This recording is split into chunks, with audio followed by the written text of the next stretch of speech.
안녕하십니까, 김주성입니다. 새벽에 읽는 성경 말씀 시작하겠습니다. 오늘 아침에 읽을 말씀은 열왕기하 4장입니다. 제목은 하나님의 사람이요. 하나님의 사람을 맞이하는 태도에 따라 하나님의 능력을 바라보는 경험이 달라집니다. 하나님의 사람이 다니면서 만났던 사람들을 보면서 그들에게 일어난 일들을 보면서 하나님의 사람을 만나 같은 시간을 잠시라도 공유함이 어떤 의미가 되는지 오늘 읽을 말씀에서 찾아보시겠습니다. 새벽에 읽는 성경 말씀 제 352화, 오늘은 12월 20일 월요일입니다. 열왕기하 4장을 읽겠습니다. 열왕기하 4장 1절부터 44절까지 읽겠습니다.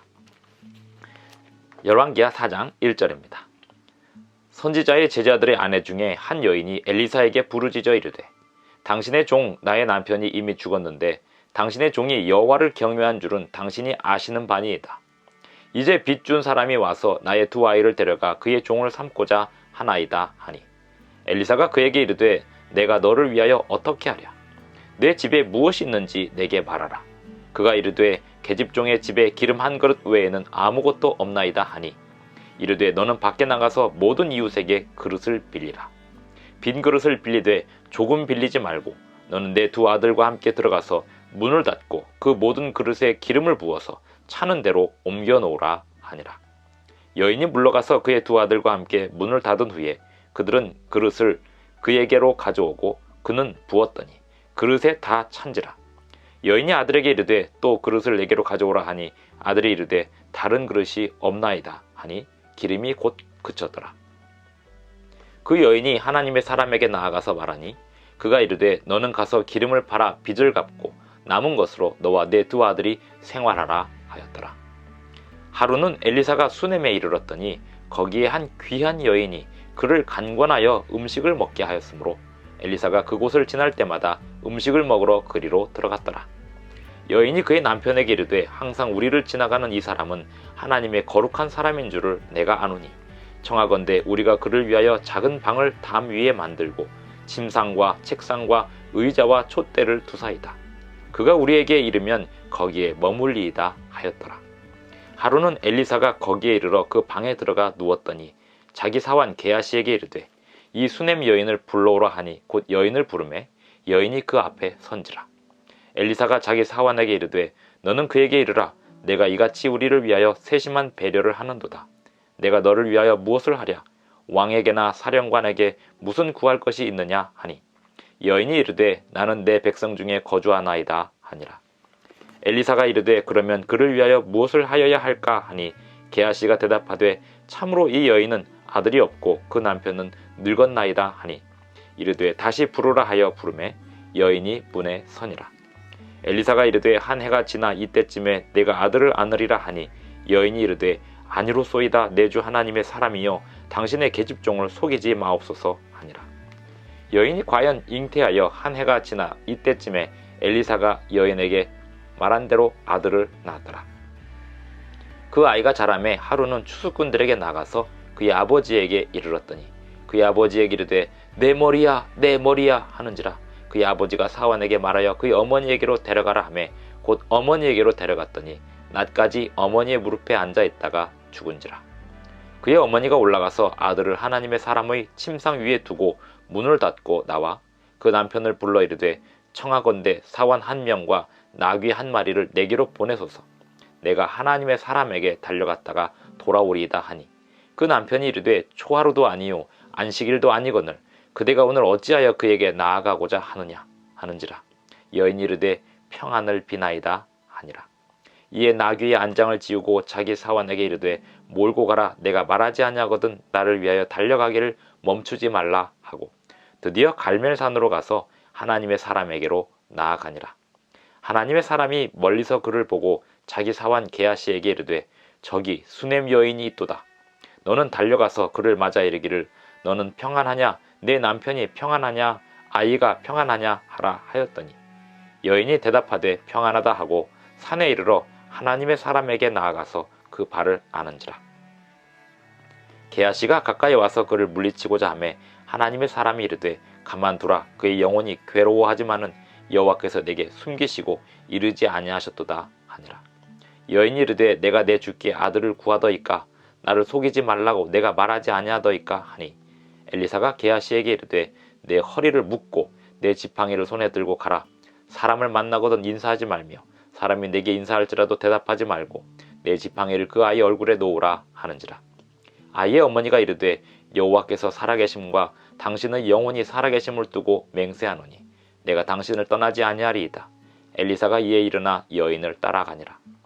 게하시가 그들보다 앞서가서 지팡이를 그 아이의 얼굴에 놓았으나 소리도 없고 듣지도 아니하는지라. 돌아와서 엘리사를 맞아 그에게 말하여 아이가 깨지 아니하였나이다 하니라.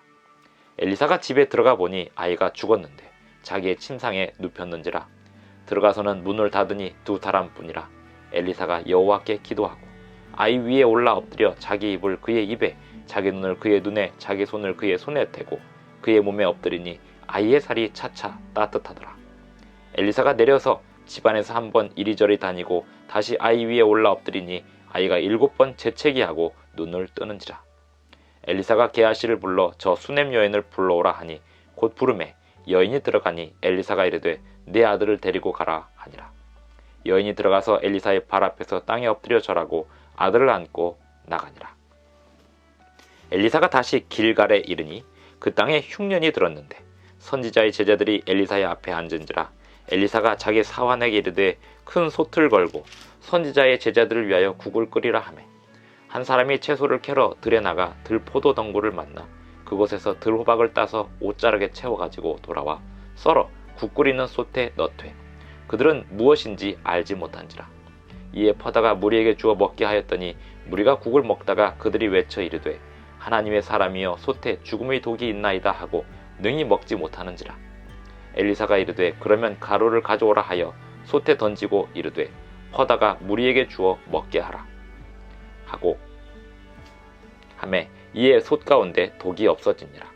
한 사람이 바알살리사에서부터 와서 처음 만든 떡 곧 보리떡 20개와 또 자루에 담은 채소를 하나님의 사람에게 드린지라. 그가 이르되 무리에게 주어 먹게 하라.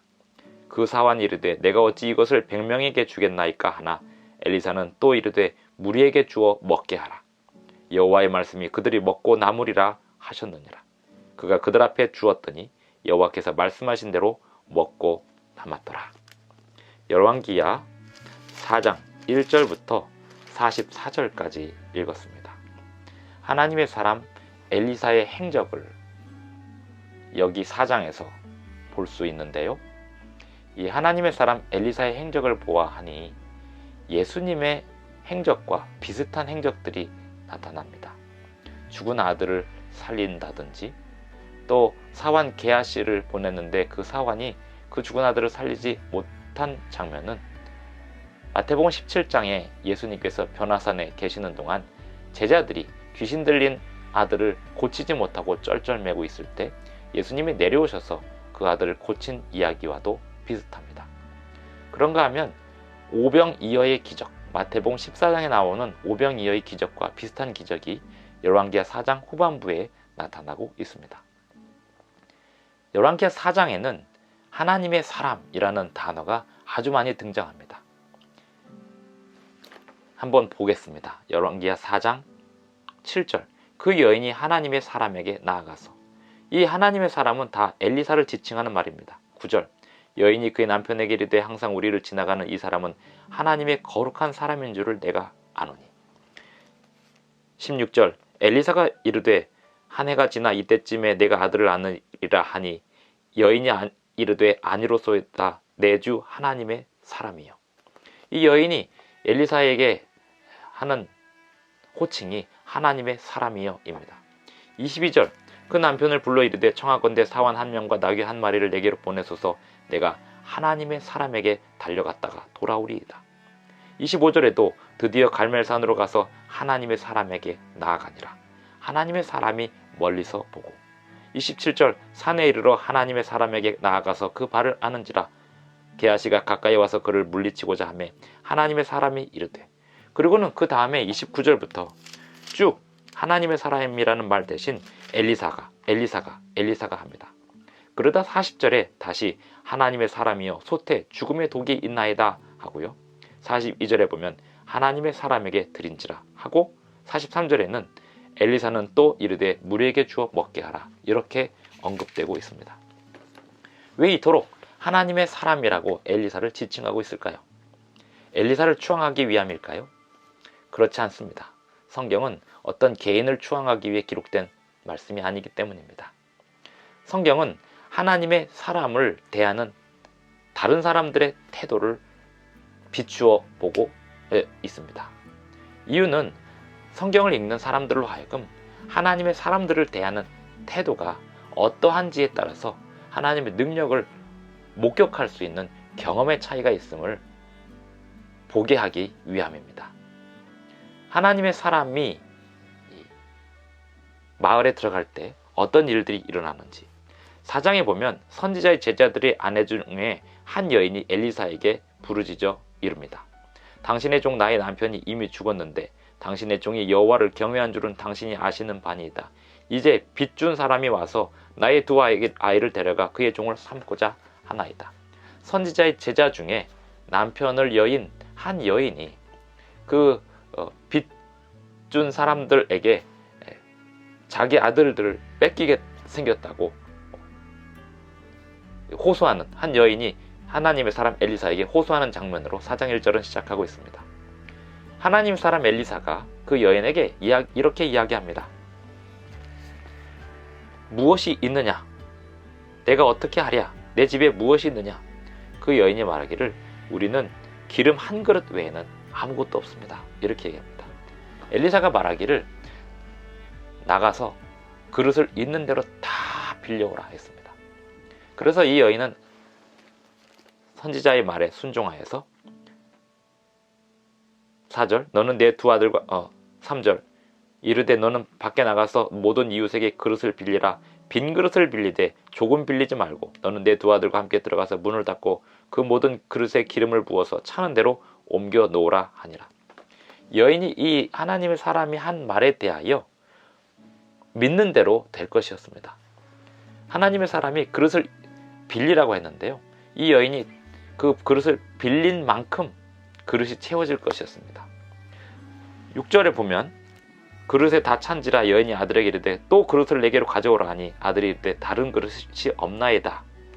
그릇을 빌린 만큼 그릇이 찼습니다. 하나님의 사람 엘리사를 대하는 믿음의 태도에 따라서 그 그릇에 기름이 다 차고 그릇이 떨어지자 기름을 더 이상 담을 수가 없었습니다. 기름, 성경에서 기름은 하나님의 성령을 상징하기도 합니다. 이 기름은 실제 기름이었습니다. 이 기름을 담으려면 그릇이 있어야 합니다. 마태복음에 보면 열처녀에 비유해서 지혜로운 처녀와 슬기로운 처녀, 지혜로운 처녀 같은 의미에서 슬기로운 처녀와 미련한 처녀가 있었습니다. 슬기로운 처녀와 미련한 처녀의 차이점은 그릇을 따로 가지고 있느냐 안 가지고 있느냐의 차이점이었습니다. 하나님께서 주시는 기름을 받으려면 그릇을 가지고 있어야 합니다. 그 그릇을 가지고 그것을 가지고 경영할 수 있어야 됩니다. 운영할 수 있어야 됩니다. 이 여인은 믿음으로 그릇을 빌렸습니다. 그리고 자기가 빌린 만큼의 그릇에 기름이 가득 차서 선지자는 이 여인에게 말하기를 그릇에 담긴 기름을 가서 팔아서 생활비를 만들라 했습니다.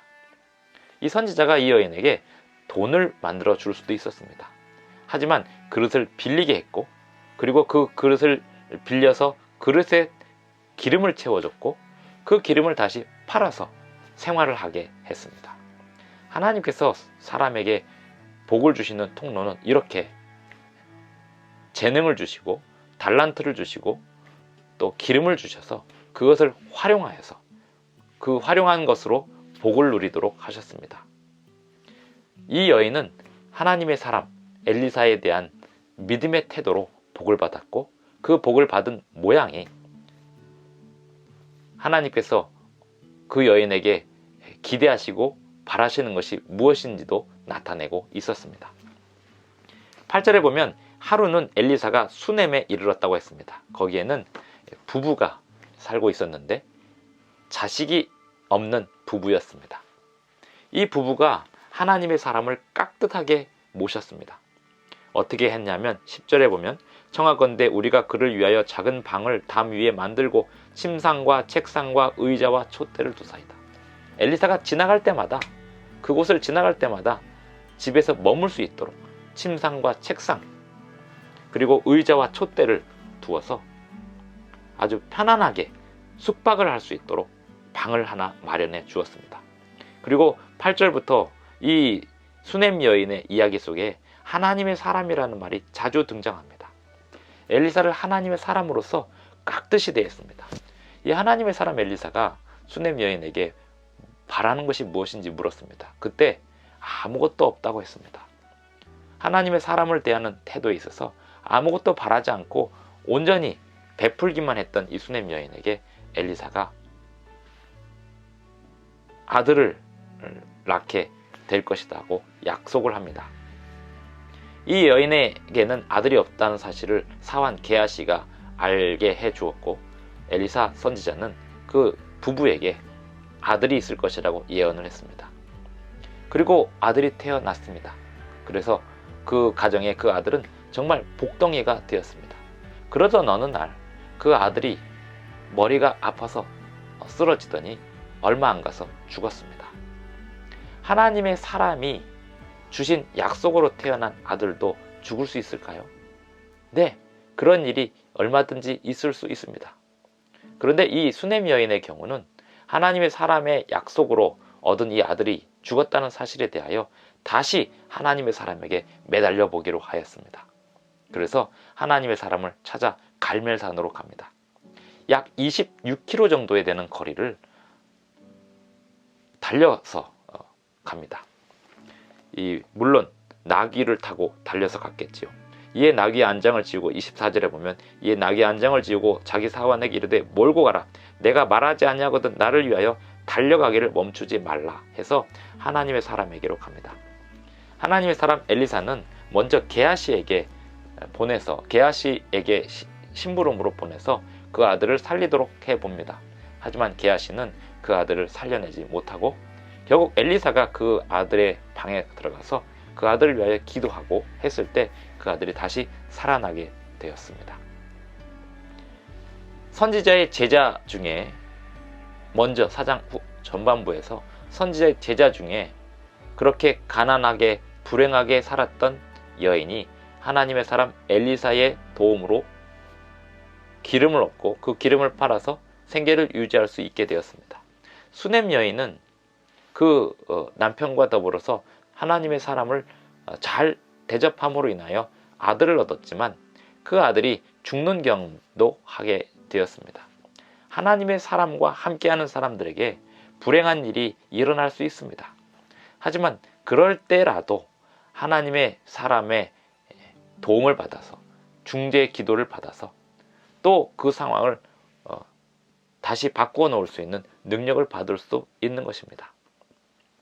예수님께서 나사로와 마리아와 마르다의 가정에 가장 잘 방문하시곤 하셨습니다.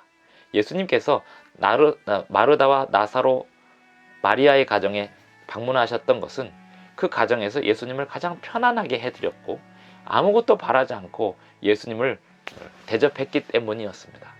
그런데 그런 가정에도 불행한 일이 일어났을까요? 네, 나사로의 죽음이 그런 일이었습니다. 하나님을 잘 섬기는 사람의 가정에서 불행한 일들이 일어날 수 있습니다. 하나님의 사람을 잘 대접하는 사람들 가정에도 불행한 일이 일어날 수 있습니다. 또 성경에 일어난 일들처럼 그때그때마다 좋은 일로 다 바뀌지 않는 경우들도 있을 수 있습니다. 그럼에도 불구하고 하나님께 온전히 기도하고 또 하나님의 사람을 대하는 태도가 변함이 없다면 하나님께서 그 모든 과정을 합력하여 선을 이루도록 이끌어 가실 것입니다. 하나님께서 참된 평안을 주시기 바라십니다. 하나님께서 복을 내려주시기를 바라십니다. 그리고 38절에 보면 엘리사가 다시 길갈에 이르니 그 땅에 흉년이 들었다 했습니다. 엘리사가 있는 그 땅에도 흉년이 들 수 있었습니다. 흉년이 드는 것은 자연현상이기도 하지만 또 백성들의 믿음의 상태에 따라서 선지자의 존재와 상관없이 흉년이 들었습니다. 엘리야 시대에도 그렇지 않습니까? 그런데 선지자가 있다라고 하는 선지자의 존재는 그 가까이 있는 사람들에게 얼마나 큰 복이 되는지를 여기서 또 보게 됩니다. 39절, 한 사람이 채소를 캐러 들여나가 들포도 덩굴을 만나 그것에서 들호박을 따서 옷자락에 채워가지고 돌아와 썰어 국 끓이는 솥에 넣되 그들은 무엇인지 알지 못한지라. 이에 퍼다가 무리에게 주어 먹게 하는 가운데 그 솥에 독이 있다는 사실이 알게 됩니다. 그래서 하나님의 사람이여 솥에 죽음의 독이 있나이다 하고 엘리사가 가루를 가져오라 하여 솥에 던져서 그 독을 해독하는 일을 하게 됩니다. 하나님의 능력이 하나님의 사람을 통해서 전달되고 있었습니다. 그리고 42절부터 보면 한 사람이 바알살리사에서부터 와서 처음 만든 떡, 곧 보리떡 20개와 또 자루에 담은 채소를 하나님의 사람에게 드렸는데요. 보리떡 20개와 자루에 담은 채소를 가지고 사람들에게 나누어 주어서 먹게 하라고 했는데 그 사환이 말하기를 이것으로 어떻게 100명을 먹입니까? 라고 물었고 엘리사 선지자는 하나님께서 말씀하시기를 이것을 100명이 다 먹을 수 있겠다고 있을 거라고 다 먹을 수 있다고 말씀하셨다고 전달하였습니다. 그래서 결국 그 사람들이 먹고 남았습니다. 마치 그로부터 엘리사 시대로부터 수백 년이 지난 예수님의 시대에 예수님께서 5,000명을 먹이신 기적과 비슷한 기적이 이때도 있었던 것입니다. 오병이어의 기적은 오늘날에도 있을 수 있을까요? 예, 오늘날에도 그런 기적이 있었음을 여러 선교지에서 우리는 보고를 들을 수 있습니다. 실제로 쿠바에서는 선교지에서 선교를 위한 자금이 부족한 상황에서 지갑에서 현금을 꺼내 쓰는데 그 지갑의 현금이 계속 기적적으로 채워지는 일도 있었습니다. 하나님의 일들을 하는 사람에게 하나님께서 자금을 채워주시고 또 먹을 것을 채워주시고 능력을 베푸시는 일들은 언제든지 오늘날에도 있을 수 있는 일입니다. 우리가 하나님의 사람으로 살아간다면 얼마나 좋을까요? 또한 우리는 하나님의 사람을 만날 때 바르게 대접할 수 있다면 얼마나 좋을까요? 하나님의 사람으로 살아가거나 하나님의 사람을 바르게 대접하는 가장 좋은 길은 하나님 말씀에 순종하는 것입니다. 엘리야와 엘리사의 시대에 그들이 전했던 기별의 핵심은 하나님의 율법에 순종하라였습니다. 하나님의 율법에 순종하는 사람들은 흉년의 시기에도 살아남을 수 있고 어려운 시기도 극복해낼 수 있으며 하나님 주시는 평안으로 아무리 어려운 시기도 이겨낼 수 있습니다. 성도들의 인내가 여기 있나니 그들은 하나님의 계명을 지키며 예수님에 대한 사랑, 예수님을 믿는 믿음을 가진 자들이라고 요한계시록 14장 12절에 말씀하고 있습니다. 오늘날 하나님의 사람들로 살아가시기 바랍니다. 또한 하나님의 사람들을 잘 대접하며 살아가시기를 바랍니다. 기도하고 마치겠습니다. 하늘에 계신 우리 아버지, 오늘도 우리에게 새 아침을 주셔서 감사합니다. 오늘날 우리가 하나님의 사람들을 어떻게 대접하는지 잘 살피게 하여 주시고 또한 우리 자신도 하나님의 사람으로 살아가게 하여 주시옵소서. 예수님의 이름으로 기도드리옵나이다. 아멘. 감사합니다. 오늘 하루도 행복한 하루 되시기 바랍니다.